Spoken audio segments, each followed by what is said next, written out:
Alright, what's up? Welcome back. We took a slight detour from the Stillwater videos for a while, but we're back. Comparing some hotspots from the maps of Saints Row 1, 2, and Undercover. They ultimately use the same map if you didn't know, but they are heavily redesigned for each game. And, you know, it's interesting to me. I like to see what's different, I like to see what's the same, and I like to see what's interesting. So let's get into that. Keep in mind, as always, the hardware I currently have is not good enough to take video for Saints Row Undercover. So I can only take screenshots for that. It really doesn't make that big of a difference. Also, Saints Row Undercover, the map is half the size of the Saints Row 1 and 2 map. It only has the bottom island of the map. So that's why not every location has a Saints Row Undercover counterpart that I'm showing you. Alright, so with that being said, let's kick it off with Donnys Mod Shop. Donny is a member of the West Side Rollers in Saints Row 1, and he fixes up their cars. He's basically their mechanic. And in Saints Row 2, he works for the Brotherhood and does the same thing, and he's got a mod shop in both games. So in the apartments district of Saints Row 1, you can find his shop. It's got no branding, and it's kind of hard to find if you don't know exactly where to look. It's just a little mod shop, nothing special about it, and it isn't immediately apparent that it's enterable, but it is, and upon going inside, it really just looks like a typical mod shop from the inside too. In Saints Row 2, it's been moved to Chinatown, and the original land became the home of an Apollo's. He's got some branding now. There's a nice sign with his name on it. There's some vandalism on the side of the building from the Saints, and an all-new interior, including an office. In the back, there's some homeless people, and I don't know why they're there. I don't know if they're Donny's employees or if they just migrated there. Knowing Donny, I probably wouldn't be surprised either way. Anyway, I wasn't really expecting this, but the building is here in Saints Row Undercover. The sign is in a different area, but other than that, it's really similar, and it even has a green little thing implying that you could either go inside or use the shop to mod your vehicle. From one mod shop to another, we have Sampsons Shop. Sampson is a friend of the Saints from the first two games, and his building has a pretty distinctive look. I don't really know why, but I kind of love the look of this shop.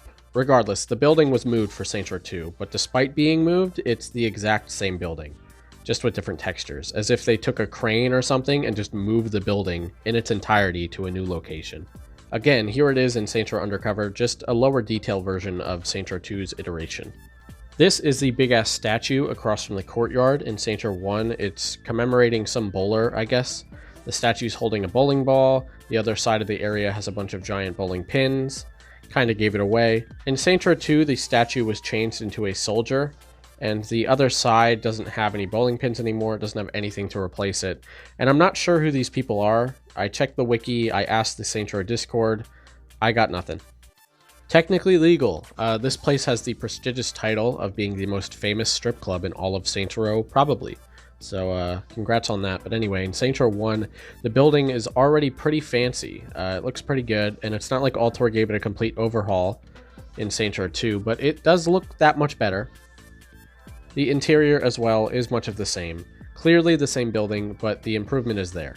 Also in Saints Row 2, the interior is a lot more fleshed out, allowing you to explore the back of the building. These are some unfinished buildings in Saints Row 1, they're under construction or whatever, and you'd think since the sequel uses the same map, the buildings would look complete in Saints Row 2. Well, no.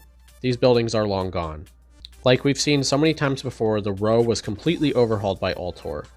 I kind of miss those little rundown buildings of the first map.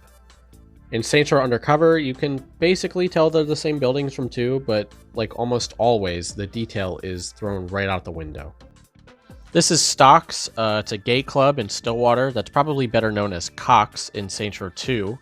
They changed the name and they changed the branding. It looks a lot better and more vibrant. And the inside as well, you can tell it's the same building, but it just looks that much better. Legalese Law Firm. There's actually 2 of these buildings, but this is the one that specifically has Legally himself running the place. It's got a nice little outside area and it's enterable, although there's nothing incredibly interesting on the inside.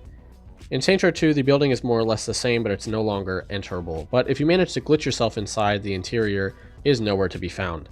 I actually can't find where his new building is in Saints Row 2, if he has one at all.